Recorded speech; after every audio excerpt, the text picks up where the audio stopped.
1 Pedro capítulo 4, versículo 7 a 11.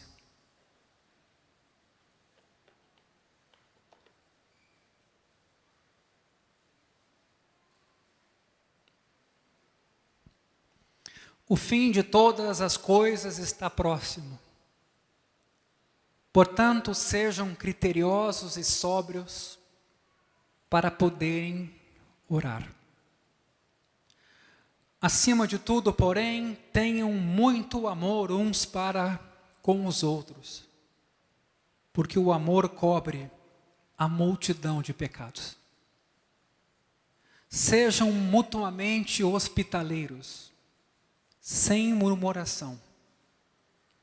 Sirvam uns aos outros, cada um conforme o dom que recebeu, como encarregados de administrar bem a multiforme graça de Deus.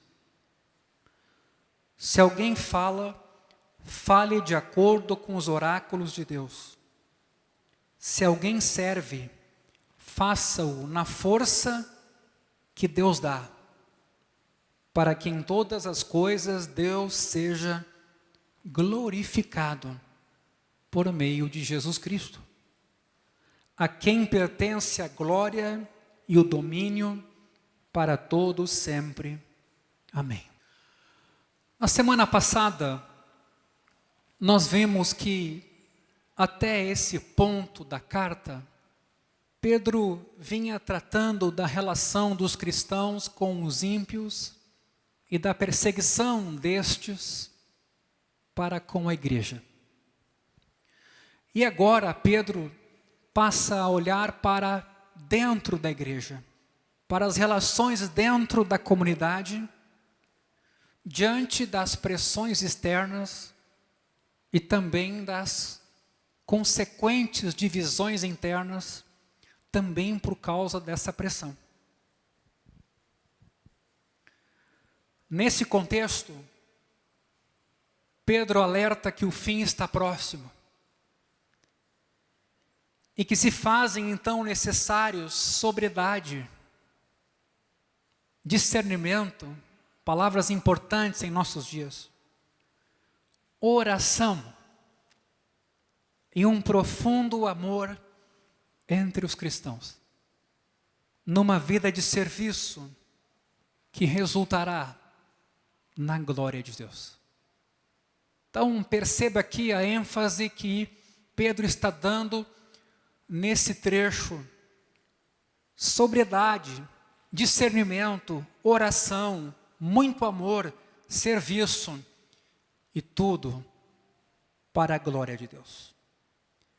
Vimos na semana passada que essa perspectiva de viver o hoje a partir do fim das coisas, do futuro, da volta de Jesus, alimenta a nossa fé. Quando essa visão da volta de Jesus, ela falta à comunidade cristã, ela esmorece, desanima, perde sua noção de vocação.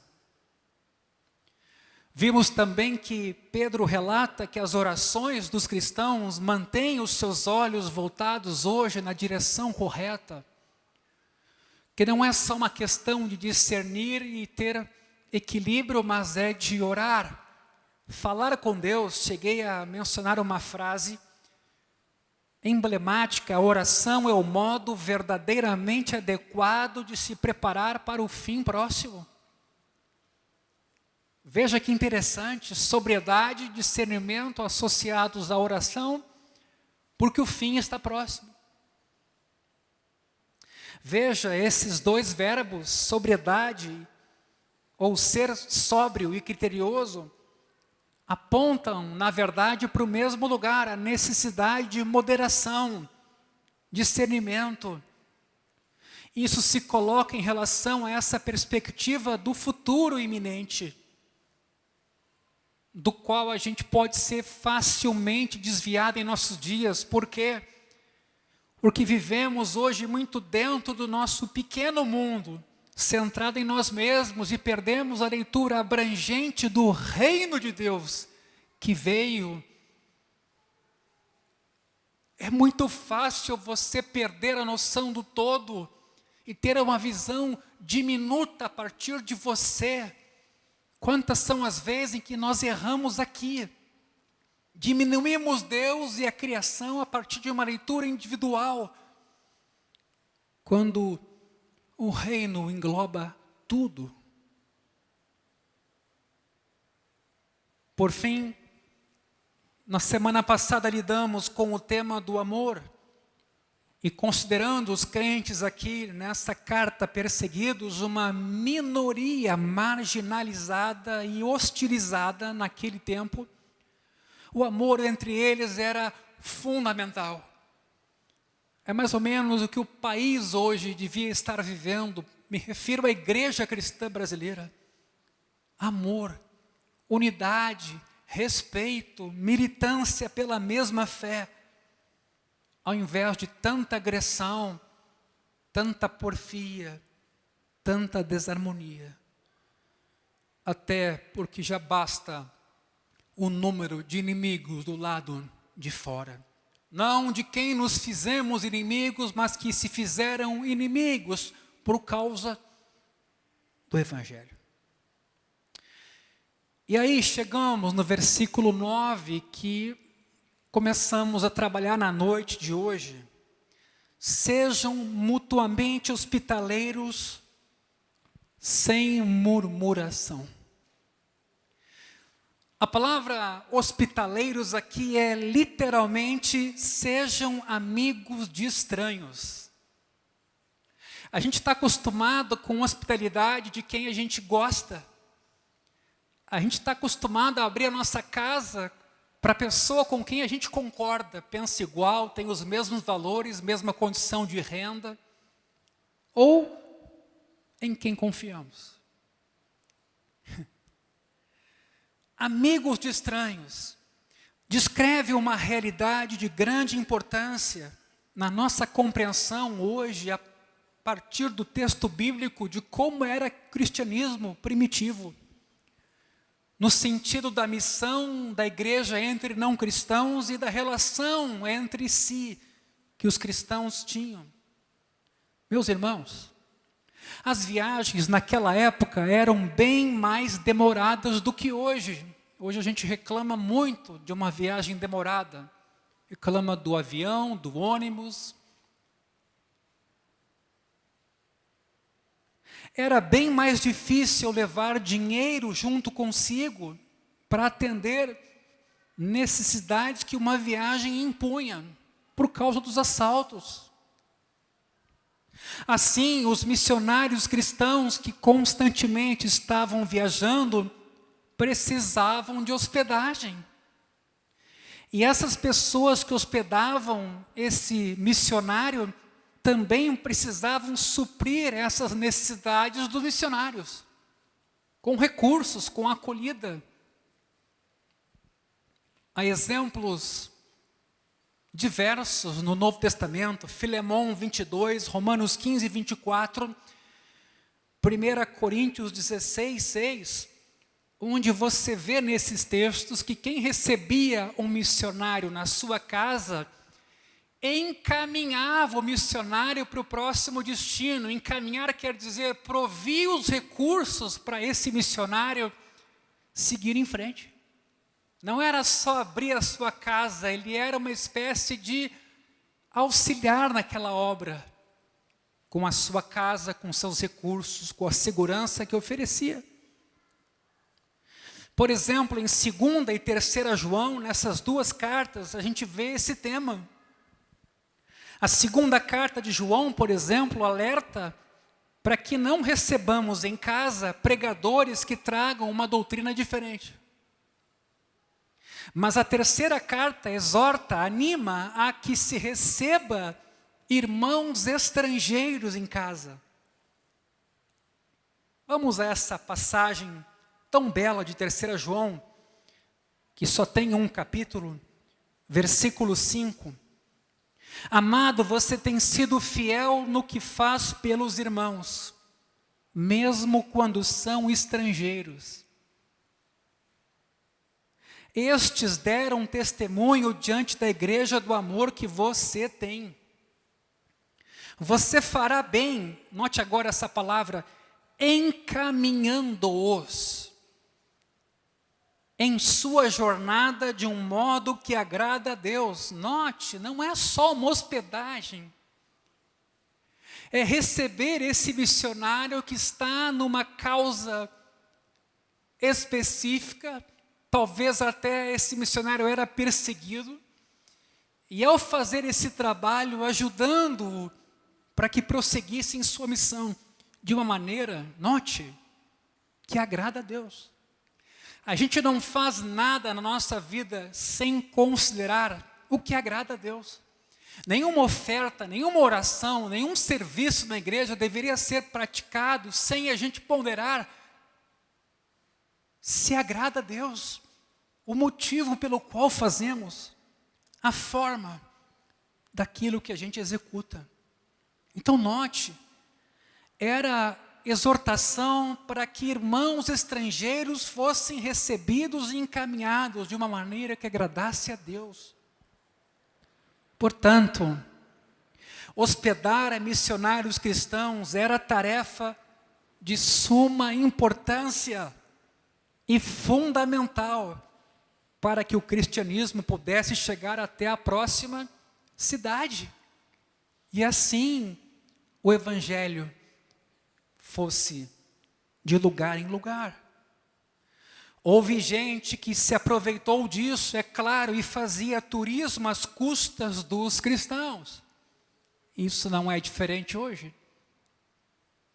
A gente tem muito cuidado quando viaja, por exemplo, enviado por uma igreja ou custeado por uma igreja para ir a um seminário, a um congresso ou a uma igreja pregar, e realmente o motivo ser edificar os irmãos e não custear a sua viagem para outros fins. Podemos, é claro, imaginar os problemas inúmeros que aconteciam, tanto por causa dos candidatos a hóspede e do seu mau uso dessa oportunidade, causando problemas para os hospedeiros. Mas essa é a perspectiva missionária. Como um hospedeiro ajudava um missionário. Mas a hospitalidade tem outra dimensão, que era para a vida da comunidade. Escute isso. Não havia templos naquela época, e todas as reuniões eram feitas em casas, que precisavam estar abertas para receber a congregação inteira, com todos os problemas que daí adivinham. Os lares cristãos eram realmente o centro da vida comunitária e da missão evangelizadora, e por isso era fundamental que os cristãos fossem hospitaleiros. Portanto, essa característica, na época, era tida em alta conta, a ponto de o presbítero precisar ser hospitaleiro. Agora, que os problemas aconteciam, não há dúvida, tanto que aqui o texto diz, sem murmuração. Isso nos mostra que ser hospitaleiro independe da pessoa que é recebida. Nós já somos advertidos para servir com aquela hospitalidade e não para nos servir. Eu vou convidar aquele amigo, aquele irmão, aquela pessoa, porque depois eu vou na casa dele e a gente fica quites. A gente não fala isso, mas é uma espécie de compensação. E nem sempre é serviço. Por favor, preste atenção nesse tema, porque ele mexe com o nosso dia a dia e não só com aquilo que a gente professa sem murmuração. Hospitalidade com amor, que tudo suporta, é o que Pedro aqui tenta estimular. Para muitos pobres, meus irmãos, ou empobrecidos por causa de sua fidelidade a Cristo, isso significava ter aqui, já aqui, um lar. Como aquele que nos é prometido na era vindoura. Quando Deus então a todos hospedará com o seu amor. As famílias daqueles que perderam os bens ou a vida por causa do Evangelho precisavam ser cuidadas. E aqueles que porventura tivessem de fugir por causa de perseguições, precisavam ser recebidos. Em tudo isso, a comunidade demonstra o que significa ser igreja. O que significa ser povo de Deus, o que significa ser casa do Espírito Santo, onde Jesus está e onde todos são acolhidos e recebidos. Eu queria tocar nesse primeiro ponto hoje à noite, para a gente pensar em termos bem práticos de uma mensagem como essa e de quanto ela nos afeta e define quem vem em nossa casa, se é que alguém vem. Nós não podemos ler um texto como esse, achar muito bonito como era a igreja primitiva e nos excluirmos em justificativas evasivas e individualistas a partir do que aqui a igreja cristã tem como característica. E se tem coisa que nós reconhecemos enquanto igreja do caminho, é a nossa pecaminosidade. Mas é um outro passo nos acomodarmos a essa realidade, dizendo, é assim, eu sou assim mesmo e nada vai mudar. Então eu queria que você tomasse alguns segundos e pensasse, quem vai à sua casa? Quem você convida? Quando você fez isso a última vez? Quando você praticou a hospitalidade? Que não precisa necessariamente ser em tua casa, mas você acolheu alguém espiritual e materialmente falando, afetivamente falando. Porque essa é uma característica importante para aquela igreja. E por que não pensar para os nossos dias também? Mas Pedro prossegue aqui no versículo 10. Sirvam uns aos outros, cada um conforme o dom que recebeu, como encarregados de administrar bem a multiforme graça de Deus. Deixa eu dizer uma coisa importante aqui. Vida na comunidade cristã é vida de serviço aos outros. É a mesma coisa. Hoje a gente tenta conceber uma igreja sem serviço. Isso não existe.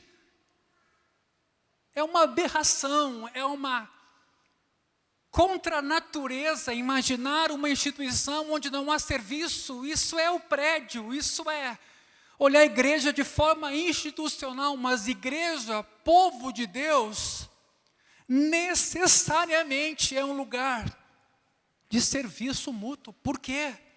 Porque Jesus foi servo de Deus. Aquele que não veio ser servido, mas para servir. E na sua vida, como nos mostram os evangelhos, ele demonstrou esse princípio, servindo ao seu povo e servindo aos seus. Abra comigo o evangelho de João, capítulo 13. Veja que bela passagem, João capítulo 13, versículo 12. Aqui a gente encontra Jesus prestes a participar da ceia, lavando os pés dos seus discípulos. E no versículo 12, vejam o que ele diz. Depois de lhes ter lavado os pés, Jesus pôs de novo as suas vestimentas. Ele se despiu para lavar os pés dos discípulos. E voltando à mesa, perguntou-lhes, preste bem atenção aqui, vocês compreendem o que eu lhes fiz? Sabe que Jesus, ele praticou o que ensinou, porque a prática dá a gente uma outra dimensão do ensino. Note, ele não perguntou, compreendem o que eu falei, mas vocês compreendem o que eu fiz? E os gestos, a postura, o despir-se, o ser servo. Veja. Vocês me chamam de mestre e de senhor e fazem bem, porque eu o sou. Ora, se eu, sendo senhor e mestre, lavei os pés de vocês, também vocês devem lavar os pés uns dos outros. Agora, preste atenção aqui na diferença. Deus serviu o homem, Deus serviu o ser humano, e agora ele considera óbvio que entre seres humanos de mesma categoria, não é nada indigno servirmos uns aos outros. Deus se fez gente e nos serviu, e esse exemplo ele dá para nos motivar a nos servirmos. Mas quando você serve alguém outro, você não está se diminuindo, você está servindo um outro ser humano. Deus serviu gente como nós.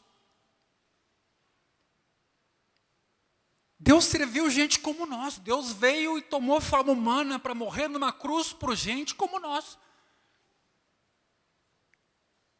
O texto prossegue.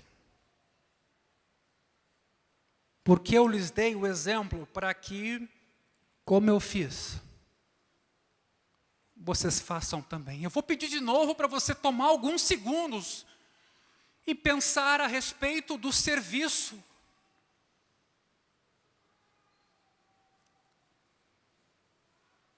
Do serviço que você no seu dia a dia presta. Em nome de Jesus, fruto do amor de Deus, para pessoas indignas como você.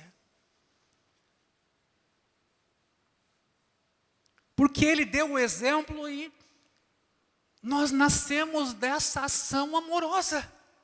Isso é igreja. Então, o texto provoca-nos uma reflexão. Onde está essa igreja que serve hoje? Onde está essa igreja que ama hoje? Onde está essa igreja engajada hoje? Onde está essa igreja que se preocupa com os outros?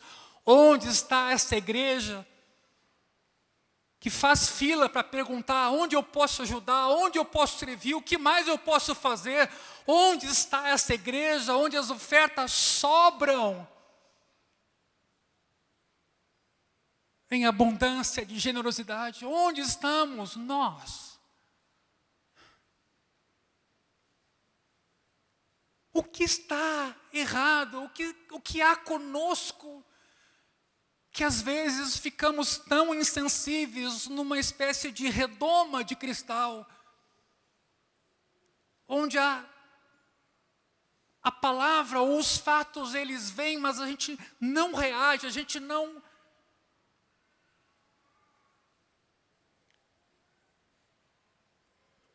se constrange.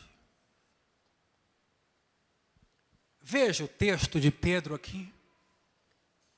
O texto diz, sirvam uns aos outros. É um chamado a sair de si mesmo e dos seus problemas e se dedicar aos outros. Não é um chamado, depois de resolvidos os meus problemas, de eu ser curado, abençoado, ter um bom emprego e todas as dívidas acabarem, daí depois, de repente, eu posso ajudar alguém. É um equívoco isso. O texto, ele nos induz a pensar mutualidade, reciprocidade, uns aos outros. Aliás, termo muito comum no Novo Testamento, dar e receber, independentemente das circunstâncias. Preste bem atenção no que aqui Pedro está a dizer.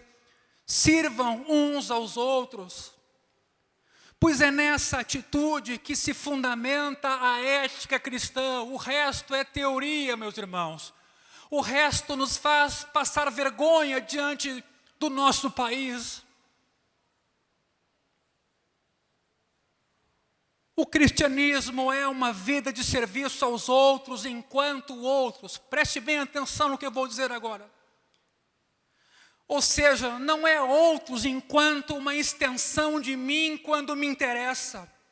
Não é outros a quem eu comando ou manipulo. Não é outros que entram no meu esquema e aí então eu penso se dou. Eu vou dar um exemplo bem nítido agora. Quando alguma agência missionária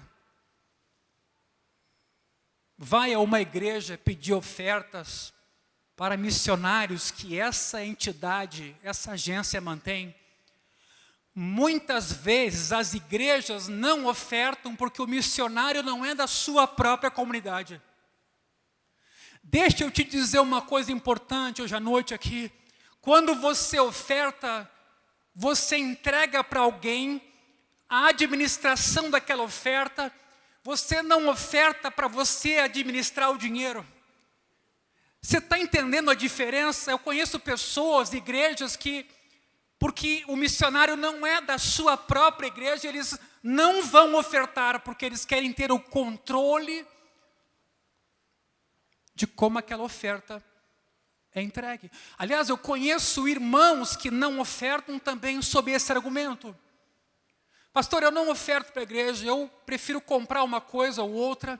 Eu me lembro de uma pessoa, de um outro lugar, em que ela justificou que ela não ofertava, não dizimava, exatamente com esse argumento.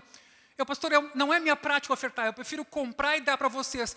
Talvez até dando a entender que o dinheiro pudesse estar sendo desviado. Deixa eu dizer uma coisa, oferta de verdade, você entrega e faz isso de coração e confia. Conhecendo as pessoas, que aquilo sai do seu controle. Porque se não sair do seu controle, é quase um negócio.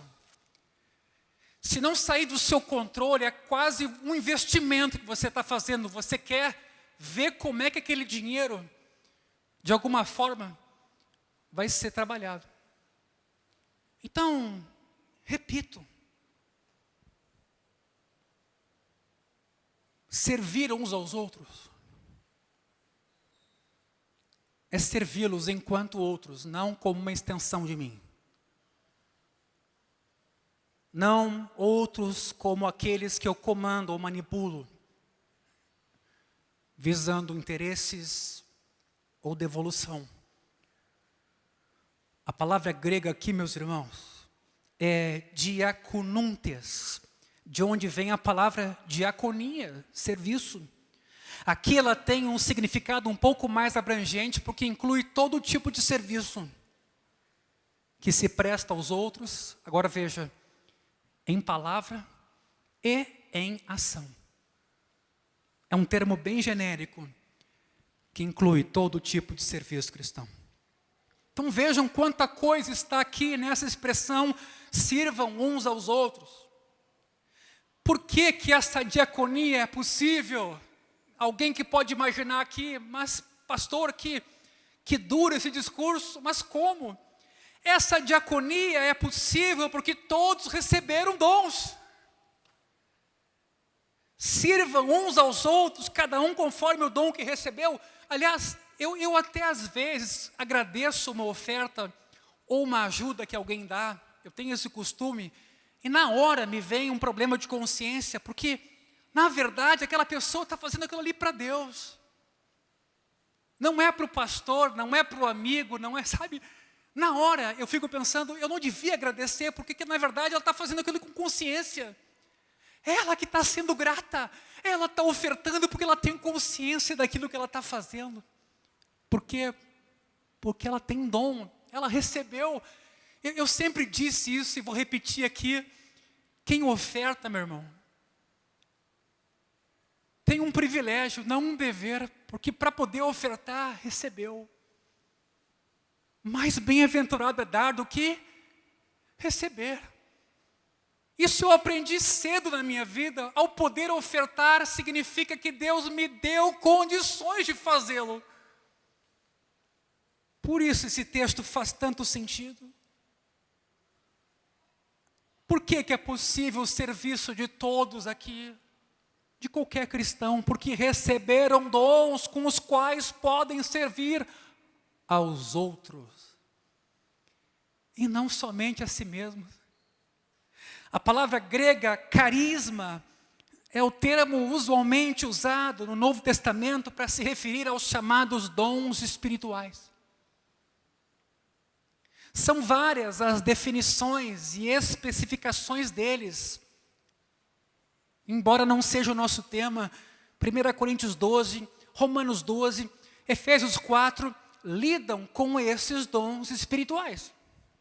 São capacidades que Deus concede a todos os cristãos, junto com a habitação do Espírito em cada um de nós. Para o quê? Para o serviço. Repita, para o serviço. Os dons não são dados para egoísmo. Isso, de novo, é contra a natureza dos dons. Os dons são dados para serviço. Serviço dá trabalho. Tanto que depois vai dizer lá, sirva na força que Deus dá. Trabalho traz cansaço.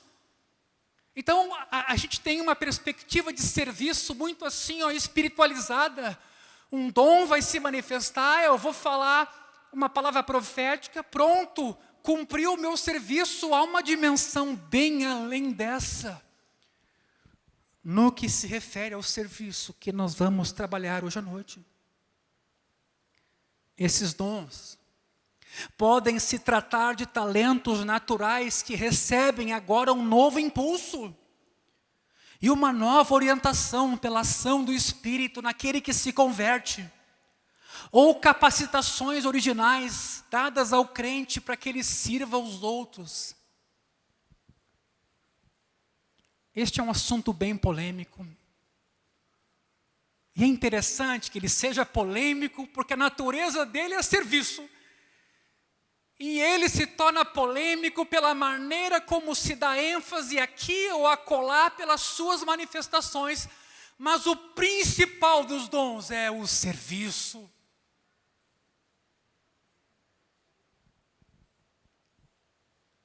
Nunca devemos perder de vista que esses dons Deus distribui de forma soberana, como Coríntios nos mostra. E que a função é servir e nada mais do que isso. Usá-los para a autopromoção é contrário à sua natureza. Importa que ele cresça e que eu diminua. Mas não se trata só de falar isso, mas de viver nessa perspectiva. A partir da mídia que você desenvolve na sua igreja, a partir da ênfase que você dá na sua comunicação social, importa que você ponha quem tem que ficar no trono. No trono. E você, como vasinho de barro, nós ocupemos o nosso espaço. Que tempo de vaidade esse que vivemos na igreja brasileira? Os dons não se prestam, nunca se prestaram a isso. Eles visam construir a vida do outro. Em doação, em entrega. E essa atitude de usar os dons de forma a buscar a autopromoção é duramente repreendida pelos apóstolos no livro de Atos. Atos capítulo 8, versículo 18, temos a história bem conhecida de Simão, que vendo os apóstolos orando e as pessoas recebendo o Espírito Santo, ofereceu dinheiro para comprar aquele poder.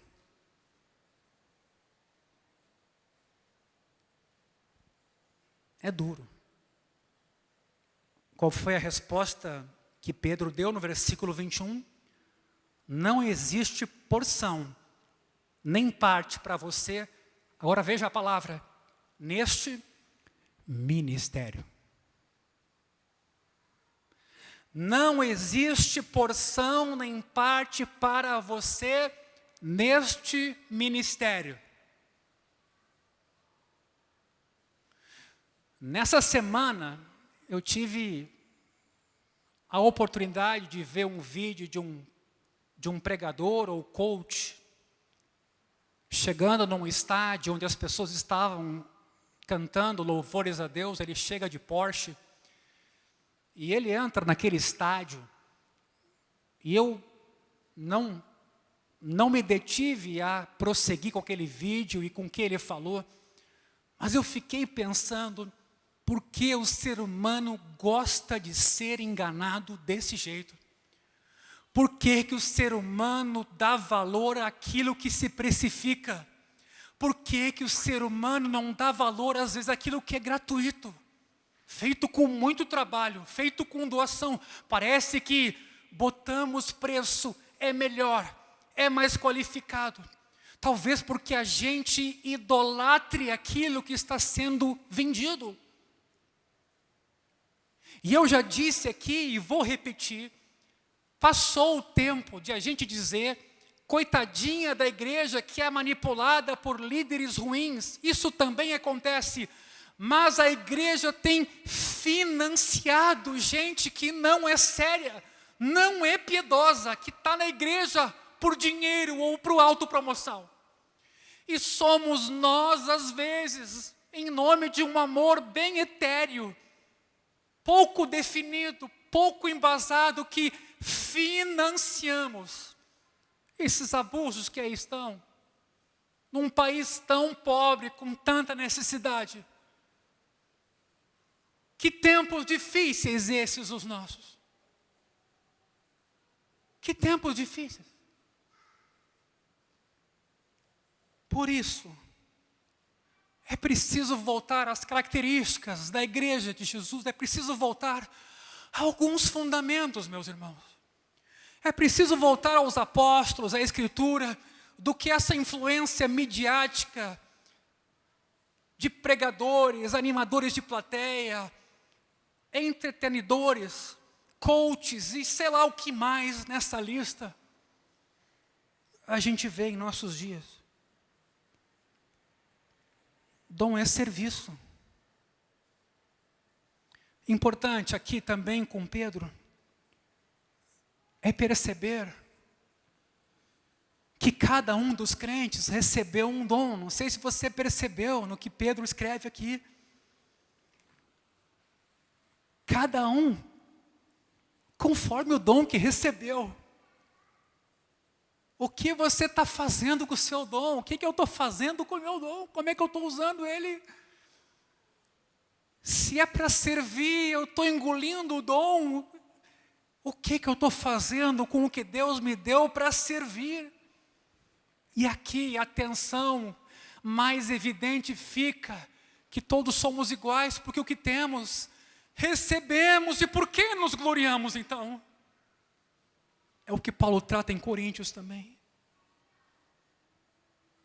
Aqui somos todos nivelados, meus irmãos. Aqui todos somos importantes uns para os outros. Cada um deve colocar o dom que tem a serviço de todos, porque ao receberem dons, os cristãos se tornaram, e é o que o texto diz, despenseiros da graça de Deus. O que significa isso?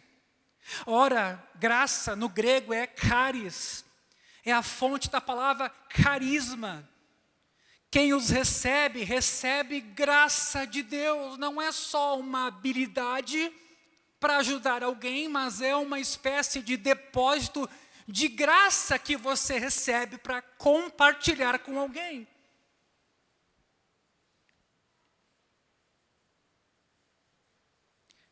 E você recebe esse dom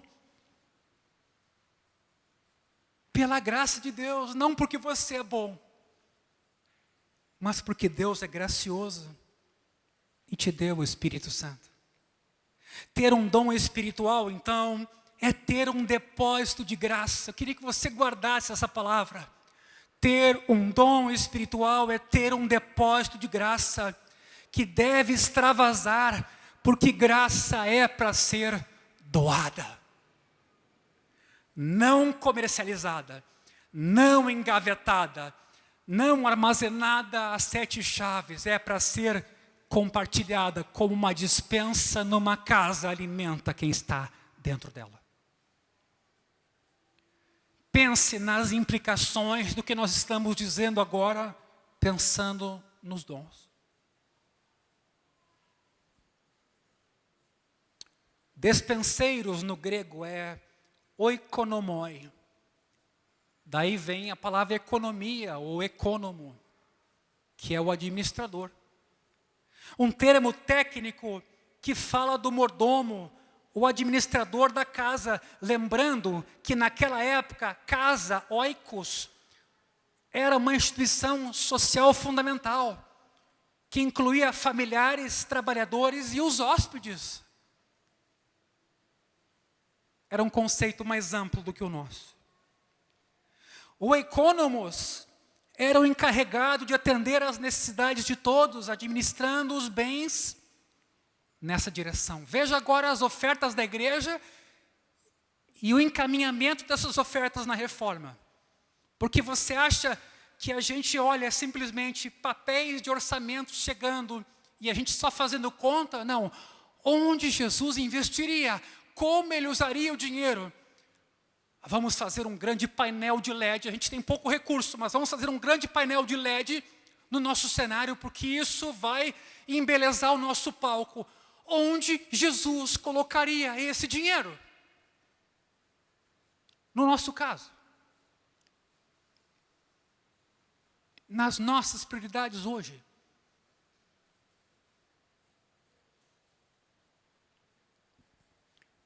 Veja que bela figura que Pedro usa para o cristão. Ele está dizendo que cada um de nós é um administrador. Cada um é individualmente um mordomo do que Deus lhe deu.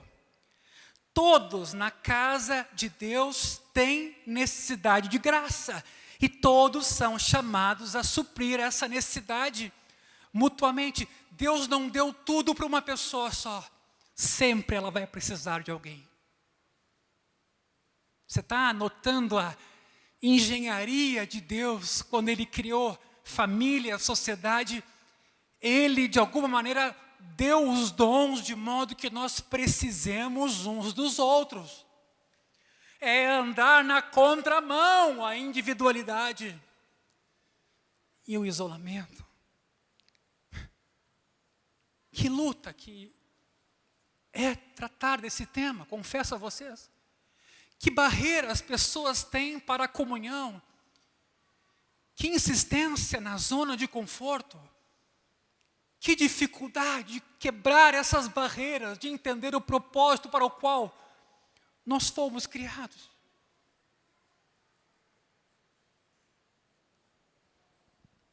Não devemos espiritualizar em demasia essa questão. Porque essas necessidades, às vezes, são mais rotineiras e materiais do que a gente imagina. O chamado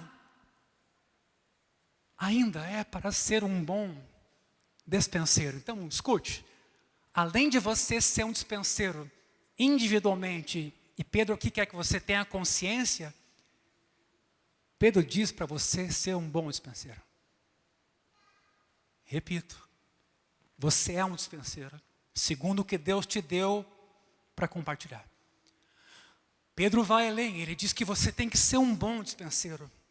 Estando implícito aqui que a gente pode ser um mau administrador. Basta lembrar da parábola do bom e do mau administrador em Lucas 12. Concluindo, Pedro diz aqui que a graça de Deus é multiforme. Tentando imaginar o que Pedro aqui está dizendo, isso seria como um cristal que reflete a luz em várias cores, e numa sempre nova e surpreendente combinação de dons. É como se Deus desse para a sua comunidade uma tal riqueza de dons que interagem entre si, que essa comunidade se torna dinâmica, ativa, suprida, e que tem dispensa para suprir quem está chegando. Existe um dinamismo aqui, não existe um comodismo aqui, existe uma riqueza, a multiforme graça de Deus.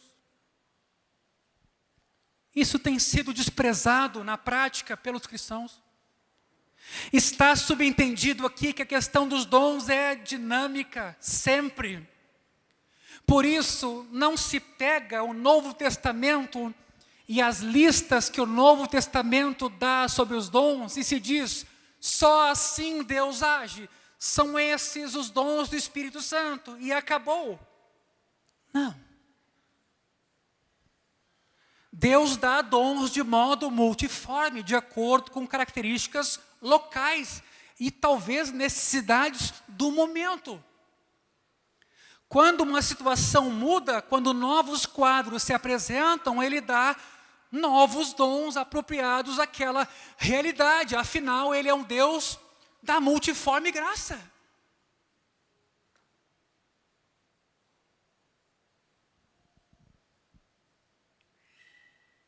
Por isso que Ele nos surpreende na sua maneira de agir. Multiforme também significa para um mundo dividido como o nosso em culturas e características regionais diferentes, que o Espírito também considera essa diversidade. E por fim, versículo 11, Pedro aqui, concluindo esse belo trecho, escreve: se alguém fala, fale de acordo com os oráculos de Deus. Se alguém serve, faça-o na força que Deus dá, para que em todas as coisas Deus seja glorificado por meio de Jesus Cristo, a quem pertence a glória e o domínio para todos sempre. Amém. Meus irmãos, na comunidade cristã, essa graça, ou a ausência dela, também se revela em como a igreja é organizada. Todos recebem dons, portanto, todos participam de uma forma ou de outra. Não há maiores ou melhores, todos receberam de Deus o que possuem. E isso nivela a todos. A distinção entre os dons é de função, ela é funcional, ela não é de classe. A sociedade cristã não é de classes. 1 Pedro apresenta uma divisão bem simples entre os dons. Eu queria que você ouvisse isso agora. Eu sei que há outras divisões, mas para Pedro aqui, existe uma divisão entre os dons, que é binária. Aliás, a gente tem que cuidar com o uso dessas palavras hoje, né? Qual seja, essa divisão corresponde às duas formas em que o Evangelho é divulgado: em palavra e em ação. E veja como ele respeita essa distinção. Ele começa com a palavra. Se alguém fala, inclui os ministérios da igreja que primam pela comunicação da graça de Deus em palavra. Pregação, ou missionária, ou pastoral, ensino, literatura. Essa é uma primeira distinção que Pedro faz. E o que ele diz para essas pessoas que têm essa graça? Falem de acordo com os oráculos de Deus. É uma expressão grega muito breve. Ou seja, quem falar na comunidade cristã deve fazê-lo de acordo com o falar de Deus. O termo oráculos no grego é logia, a mesma palavra para a palavra palavra. Desculpe a redundância. Esse termo se refere à palavra de Deus nas Escrituras. Ou pelo menos a palavra de Deus ainda não escriturada, mas que os profetas e apóstolos divulgavam nas comunidades. A Bíblia tem na igreja cristã essa função de ser cânon, regra, critério para o falar de todos os cristãos. Todos. Veja que o texto diz, se alguém fala, não é se o pastor fala. Se alguém fala, fale de acordo com a Escritura. Porque Deus falou e o nosso falar deve ser guiado pelo dele. Ainda que haja formas próprias de comunicação regional. Isso, meus irmãos, se aplica à pregação nas igrejas, aos estudos bíblicos comunitários, grupos, pregação evangelística no estádio ou na TV. E também em todo o trabalho teológico.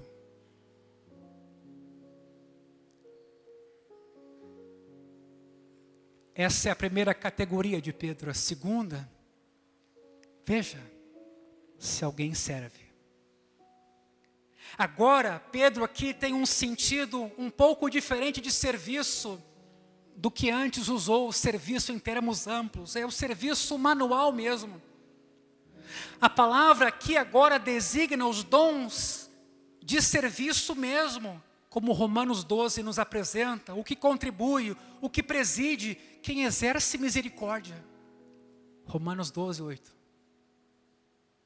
Pode-se incluir aqui tudo o que a comunidade precisa para a sua organização, para o seu culto, aspectos técnicos, às vezes, que a gente pressupõe. A gente chega aqui no culto, está tudo pronto, mas não tem noção do que foi feito para tudo funcionar assim. O versículo também exclui o serviço prestado, aliás, inclui o serviço prestado para fora da comunidade. Onde os cristãos muitas vezes dão um testemunho eloquente por aquilo que fazem, pelo serviço que prestam, pela ajuda que dão.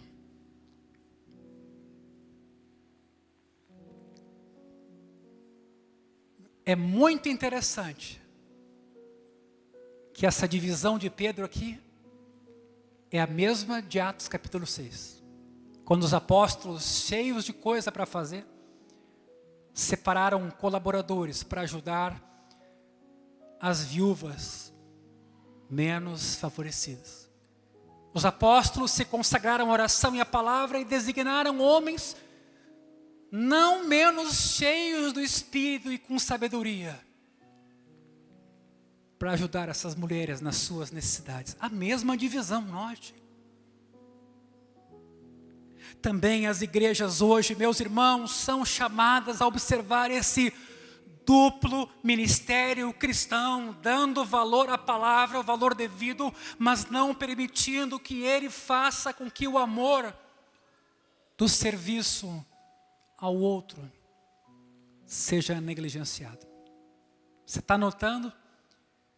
A gente sai daqui, eventualmente, ouve um pregador, cada um vai para a sua casa, não acontece nada em termos de serviço. Nós estamos dando um passo contranatural àquilo que Jesus em nós é.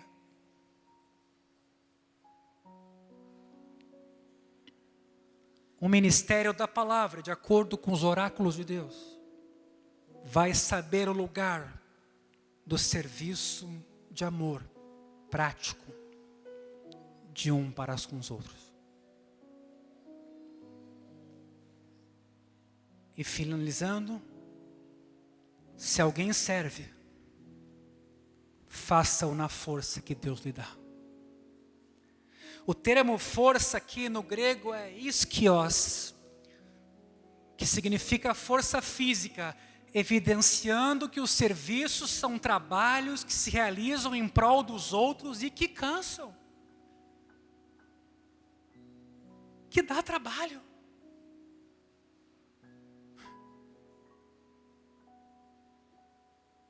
Coisas normais, às vezes, simples, gentilezas. Oferecer o tempo, emprestar um bem, dar a si próprio.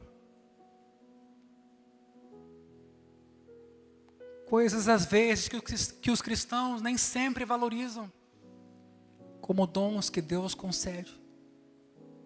Aos cansados nesse serviço, fica a lembrança de que Deus supre as forças necessárias para Ele.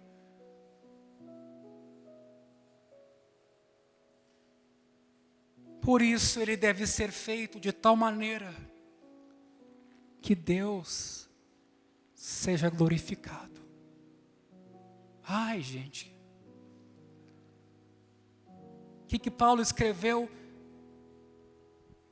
a esse respeito? Pedro escreveu: tenham conduta exemplar no meio dos gentios quando eles acusarem vocês, observando as boas obras que vocês praticam, que eles glorifiquem a Deus. Jesus disse assim: brilhe a vossa luz diante dos outros, para que vejam as boas obras que vocês fazem e glorifiquem o Pai de vocês. Por isso é importante a humildade daquele que serve, de não atrair para si a glória que é de Deus, doador da graça e das forças. E Pedro finaliza: em todas as coisas. Se refere a todo o ministério cristão. Que o serviço da palavra, o serviço prático de amor, seja para a glória de Deus. Por isso, nessa noite, eu queria orar por esse assunto. Eu queria pedir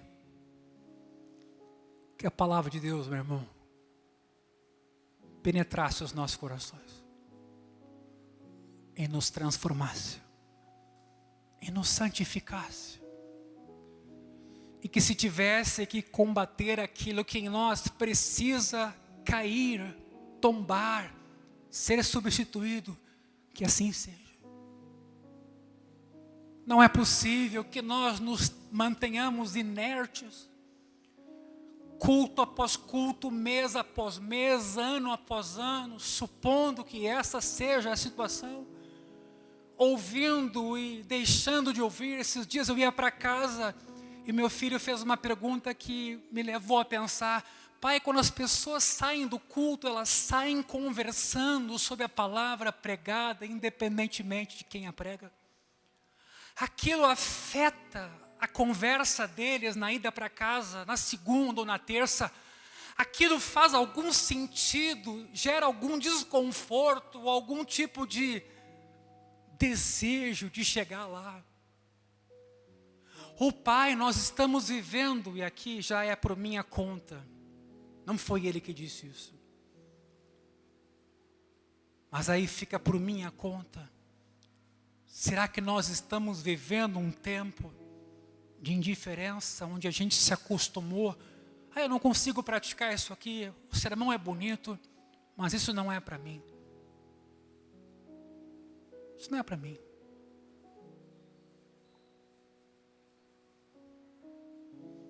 Pedro aqui diz: cada um conforme o dom que recebeu. Está certo que às vezes na igreja fica muito em evidência certos dons e você pode concluir que o seu dom não é dom. Experimente se voluntariar. Experimente dizer: eis-me aqui. Onde eu posso ajudar? O que está faltando? Quem que precisa de ajuda? Meu irmão, esse tema é desconcertante. Sabe por que ele é desconcertante? Porque isso raramente acontece. Raramente acontece. Raramente acontece. Aí alguém vai me dizer: pastor, nós precisamos orar por um avivamento em nossos dias, em nosso meio. Eu tenho certeza disso. Mas sabe uma coisa legal que também é avivamento? Quando você ouve a palavra e você diz assim: eu vou praticar ela. Eu não vou espiritualizar ela, esperar que as águas se movam. Agora sim, meu coração está motivado, eu vou fazer.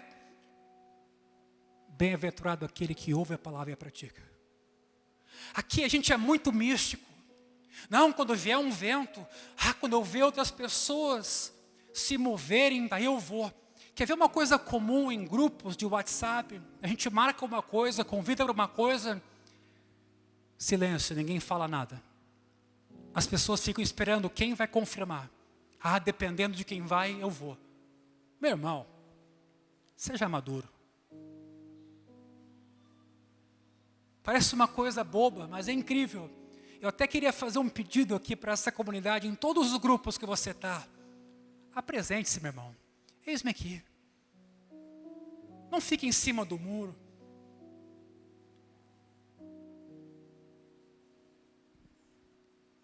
Essa não é minha palavra hoje à noite. É Pedro, há 2000 anos atrás, dizendo que cada um sirva conforme o dom que recebeu. Não é uma interpretação minha, queridos. Você não pode botar fora o dom que Deus te deu ou comer ele sozinho. Depois, com 70 anos, com a consciência cheia de problema, você viveu para si. Acorde-se hoje. Diga isso aqui. E a minha fala aqui não é para ninguém esquecer da sua família, do seu trabalho e da sua saúde. Nada disso. É só para você entender quem você é, para o que Deus te chamou. E o quão fiel é Deus, que supre cada uma das tuas necessidades. As igrejas hoje estão preocupadas com essa pandemia. Mas a culpa não é da pandemia. Não é justo isso. Talvez a pandemia contribuiu, mas ela ajudou a revelar dificuldades nossas. E não é de igrejas, é individual. De cada um de nós, que não fica esperando pelos outros para confirmar se vai ou não. Eis-me aqui, Senhor. Eis-me aqui. Eis-me aqui. Então eu vim aqui hoje à noite só para lembrar você do que Pedro escreveu. E de que o tempo da nossa vida passa. Em março agora eu faço 49 anos. Hoje dobrado, ali na minha cama, orando, esse pensamento veio ao meu coração. Como eu tenho aproveitado o meu tempo, no que eu tenho investido o meu tempo, a minha saúde, com a idade que eu estou. Como eu posso servir mais pessoas? E servir pessoas de forma melhor. É que o Senhor é pastor. Exato, meu irmão. Eu só tenho uma função diferente. Cada um de vocês aqui, cada um de vocês recebeu um dom para servir o outro. Essa é a verdade. Por isso, sirvam aos outros, cada um, conforme o dom que recebeu. Porque assim, Deus em Cristo será glorificado. Quantos dizem amém para isso? Baixe a sua cabeça esta noite. Pai, é por meio de Jesus que nós nos achegamos na Tua presença, por meio da Tua graça e com confiança de que não seremos lançados fora. É por meio do Teu sangue precioso, por esse novo e vivo caminho, que nós chegamos com ousadia na sala do trono, sabedores de que Tu nos perdoas, de que Tu és misericordioso, de que Tu és compassivo, benevolente, Pai de amor. Eu oro nessa noite que a palavra de Pedro, pregada há 2000 anos, ela encontre ressonância no coração do meu irmão, da minha irmã. Eu peço. Sim, Senhor, eu peço, incomoda ele. Incomoda ela. Mexe com ele, mexe com ela. Trabalha nele, trabalha nela, trabalha em mim. na minha casa, na minha família, nos meus filhos, nos pastores deste lugar, em todos nós, nos músicos, em todos nós. Que riqueza essa tua multiforme graça, que tu concebeu para a tua igreja ser suprida, cuidada, amada, alimentada, pastoreada, amparada, refugiada, adotada. Oh Jesus, faz isso no nosso meio, eu te peço. Quebra as barreiras, quebra os preconceitos, os obstáculos, a timidez e qualquer outro